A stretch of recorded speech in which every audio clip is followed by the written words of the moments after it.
사실하고는, 진실하고는 좀 다른 부분들, 그런 것들이 어떤 것들이 있는가 하나하나 간략하게 짚어보도록 하겠습니다. 우선 제일 먼저 생각해 볼 수 있는 게 퍼주기는 안 된다, 이런 얘기를 합니다. 그런데 사실 따지고 보면 퍼준 거 없어요. 제가 통계를 내봤더니 이제까지 전부 협조해 준 게 한 80억 달러 정도 되더라고. 그리고 그거 말고 또 음성적으로 들어간 게 몇 분 있다고 하더라도 얼마나 더 되겠어요. 근데 그 정도라고 한다면은 지난해 우리 총소득 전체 GDP의 0.7%입니다. 그것도 매년 0.7%가 간 게 아니고 이때까지 전부 합쳐봐야 0.7%라고. 그러면은 매년 10,000원의 소득이 있는 사람이 100원짜리 동전 한 입 준 것도 아니라고. 10원짜리 동전 7입 이렇게 한 거라고. 매년도 아니고 전부 합쳐서 그렇게 해놓고, 그래 놓고 뭘 퍼줬다고 그래. 그렇게 해가지고서는 북쪽에 사는 우리 동포들의 민심이 우리 쪽으로 올 수가 없어. 그럼 뭐 그렇게 해준 거가 뭐 동양 해주느라고 그렇게 한 건가? 그거 아니거든. 다 우리 식구고 우리 동포라고 한다면은 그렇게 해놓고서 퍼줬다 그러면 말이 안 되는 거라고. 그리고 그렇게 뭘 퍼주면은 저쪽에 무력이 보강이 돼서 우리한테 대고 쏠 테니까 뭐 이렇게 생각한다면 그것도 말이 아닌 게, 아니 지금 핵무기까지 가지고 있는데 뭘 한다 그러면 뭐 얼마나 더 뭐가 된다고. 그리고 장사정포야 뭐 옛날부터 있었던 거고, 그건 뭐 서울까지 날라오는 게 뭐 아무것도 아닌 거고, 옛날부터 뭐 저 안양 수원까지 날아간다고 전부들 알고 있는 건데, 근데 무슨 뭐 무력이 더 어떻게 될 테니까 이런 식으로 생각하면 안 된다고. 퍼주기라고 하면서. 그래서 퍼준 것도 없으면서 퍼줬다 그러는 거는 사실 아닌 거고. 그러고 그럼 서독 사람들은 멍청해서 동독 사람들한테 통일되기 전에 그렇게 많이 협조를 해줬나? 그런 게 아니거든요. 그러면 우리도 이 퍼주면 안 된다 하는 자체, 이거는 씻어버리는 게 좋아요. 그러면은 제가 지금 말씀드리고 싶은 게 여러 가지가 있으니까 전부 간단하게 말씀을 드리겠어요. 그럼 그 다음에 상호주의를 해야 된다고 그래요.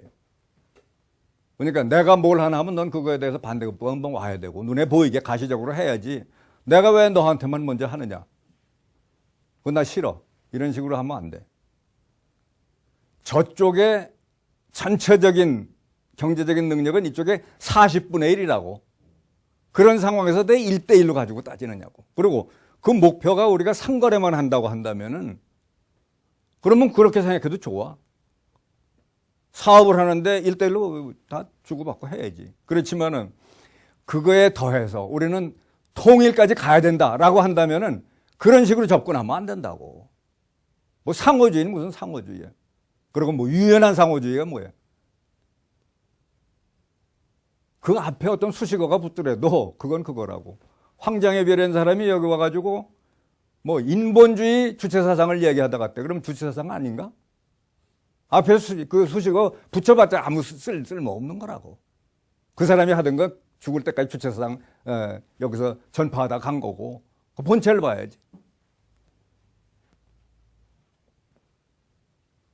그러면은 상호주의라는 거는 보통 상거래할 때 일반적인 상황에서 대등한 관계에 있는 사람들이 쓰는 거를 여기다 갖다 놓고 상호주의라고 한다면, 그건 서독 같은 데서는 그런 식으로 한 게, 서양식 사람들은 뭐 기브 앤 테이크가 뭐 하나 가면 하나 오는 거고 습관이 되어 있기 때문에 그렇게 하는 거라고.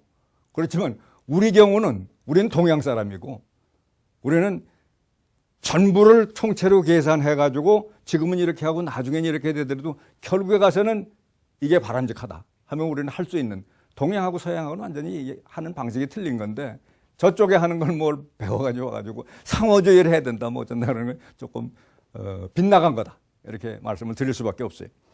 그리고 근래 이제 북한에서 핵폭발, 핵실험 하면서 미사일 날린다 뭐 하고 그러니까는 이 안보에 대해서 전부 곤두서 가지고 반공 안보하면은 뭐 모든 게 다 끝나는 것처럼 이러는데, 그게 아니라고. 그건 기본이라고. 필요 없다는 게 아니고 그건 기본으로. 절대로 저쪽에서 우리를 무력으로 넘보지 못하도록 그건 해놓은 상황에서 우린 통일까지 가야 된다고. 저쪽에는 통일할 생각도 없고 능력도 없어. 그러니까 저쪽에서는 그냥 자기네들 권력 유지하고 체제 유지하고 이것만 생각을 하는데 우린 통일까지 생각을 한다면은 그러면은 반공 안보만 가지고 안 돼. 오히려 이게 반어적으로 통일 안보만 부르짖으면 저쪽에서는 좋은 거예요, 마음속으로. 뭐냐 하면은 그러면은 거기 있는 주민들을 자기 곁으로 끌어안을 수가 있거든. 전부 어디 다른 데 갈 수가 없으니까. 그럼 그 주민들이 자기한테 와서 매달리면은 자기는 계속 권력 유지가 되는 거예요. 체제 유지도 되고. 그러니까 남쪽에서 반공 안보에만 끝쳐주면 저쪽에서는 속으로 쾌재를 부르는 거라고. 좋다 이거야. 그리고 겉으로는 뭐냐면 남쪽에서 미군들이 쳐들어오니까는 전부 들어오라고 그러고 뭐 방공 뭐 사이렌도 울리고 뭐 어쩌고 방공 훈련도 하고 이제 난리를 치는 거라고. 이게 이 쇼를 하는 게 뭐냐 하면은 그 주민들을 자기 곁으로 끌어가기 위해서. 여기서 반공 안보를 너무 그것만 외치면은 그렇게 되는 거라고. 근데 우리는 그건 기본으로 하고 더 나가서 통일을 할 수 있는 쪽, 저쪽에 있는 사람들의 민심을 가져올 수 있는 데까지가 우리 나가야 제대로 되는 거지. 반공 안보만 하면 그거는 완전 이적행위다 라고 하는 걸 확실히 말씀을 드리겠어요. 그 점을 잊어버리면 안 된다고. 그리고서 통일 얘기하면 빨갱이다. 오히려 반공 안보만 부르짖는 사람이 저쪽을 위해서 하는 이적행위가 되는 건데 누가 누굴 보고서 욕을 하고 손가락질 하겠어요. 제대로 진실을 보자고. 그러니까 반공 안보는 우리가 기본으로 해야 되는 거고 통일까지 나가야 된다. 거기만 그치면은 그건 저쪽을 위해서 하는 거다. 결과적으로. 그리고 그다음에 또 중요한 게 뭐냐 하면은 통일이 되면은 다 좋은데 뭐 통일되면 좋지 뭐 나쁠 건 없는데 부담이 된다 싶어가지고 세금에 걸릴까 봐서 부담스러워 할 수가 있는데 근데 좀 전에 말씀드린 것처럼 통일로 가는 과정에서는 세금으로는 자기 소득의 1% 중에 4분의 1 그러니까 만일 1년에 10,000원을 번다 그러면은 1%면 100원이거든. 그럼 100원에 4분의 1이면 25원이라고. 그러니까 그만큼 통일이 될 때까지 개인 세금은 그만큼만 내면 되는 거예요. 너무 부담스럽게 생각하지 말자 이거예요. 그것도 아무리 돈 없는 사람들한테도 그렇게 꼬박꼬박 뛰어가느냐 하면 그게 아니고 조금 더 여유 있는 사람들. 이 사람들은 조금 더 내고 그리고 생계도 바쁜 사람들한테는 뭐 그건 가져갈 수가 없는 거니까 그건 그냥 두고 이런 식으로 해서 전체적으로 조성하는 거가 이제 그 정도. 그리고 그 나머지 4분의 3% 요거는 국채 발행을 해가지고 그래서 정부에서 그걸 조성을 해주면서 민간 단체 그러니까 앞장서서 북쪽의 사회 인프라를 정치 군사적인 면하고는 아무 관련 없이 지속적으로 들어갈 수 있게 이렇게 해주는 거가 우리 통일을 결국은 우리 손으로 만들어낸 이거가 되는 건데 세금 자체를 부담스러워하지 말라고요. 그러니까 통일하기 전에는 그런 거고 통일한 다음에는 단지 그 10년 동안 각자 자기 소득의 1% 그러니까 1년에 10,000원 번다 그러면은 100원 1% 내는 걸로 끝나는 거예요. 개인적인 입장에서. 그것도 역시 마찬가지로 독일의 경우에서 보는 것처럼 Solidarity Surcharge라고 하는 그러니까 자기 능력에 부합되도록 이렇게 내는 거로 해서 총체적으로 국민소득의 1% 정도가 이제 조성이 되도록 하면 이제 나머지는 다른 걸로 해서 아까 말씀드린 것처럼 이렇게 해나갈 수가 있는 거라고. 그러니까 세금 부담스럽게 생각하지 말자. 그 전에 이명박 대통령이 뭐 통일세 걷자 뭐 그러니까 전부들 아이고 큰일 났다 이렇게 생각한 사람들이 상당히 많았는데 실제로 알고 보면 우리가 겁낼 일이 아니다라고 하는 거.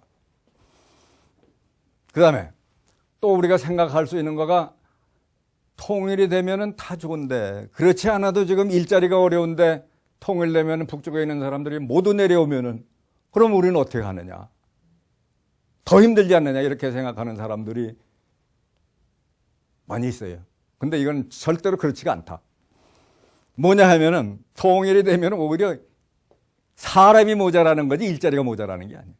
왜 그러냐 하면은 좀 전에 말씀드린 것처럼 북쪽에 필요한 모든 실물 자본을 전부 남쪽에 생산해서 가는 과정에서 이쪽은 하루 24시간이 모자라서 25시간 돌아가야 되는 거라고. 그럼 많은 사람들이 다 나가서 일을 해야 되고, 그리고 남북의 그 체제 단일화해가는 과정에서 북쪽에 있는 사람들은 뭘 잘 모르니까 남쪽에 있는 사람들이 정년 퇴직한 사람들도 전부 나가서 아는 사람들이 해줘야 된다고. 그건 군인 계통도 그렇고, 그러니까 예백 장성들도 필요한 만큼 현역으로 가가지고서 일을 해줘야 돼. 예백 장교도 마찬가지고. 또 교육계에서 교수 정년 퇴직한 분들, 그리고 중고등학교, 초등학교에서 정년 퇴직한 분들 다 나가서 일해줘야 된다고. 저쪽에는 그동안에 교육받아 오고 아는 게 그밖에 없는데 그런 상황에서 뭐 누가 누구를 인도한다고? 이건 안 되는 거거든. 그러니까 아는 사람들이 가서 해줘야 된다고. 그러면은 여기서 경제가 그렇게 돌아가게 돼 있어. 또 사람들은 그게 많이 필요해. 이거는 사람이 모자라는 거지 일자리가 모자라는 게 아니라고. 근데 얼핏 생각하면 아이고 그러지 않아도 일자리 모자라는데 저 사람들 다 내려오면 우리 어떡하나 이렇게 걱정을 해. 절대로 걱정할 일이 아니다. 그러니까 그냥 상식적으로 생각하는 거하고 너무 다르다 하는 걸 확실히 말씀을 드리겠습니다.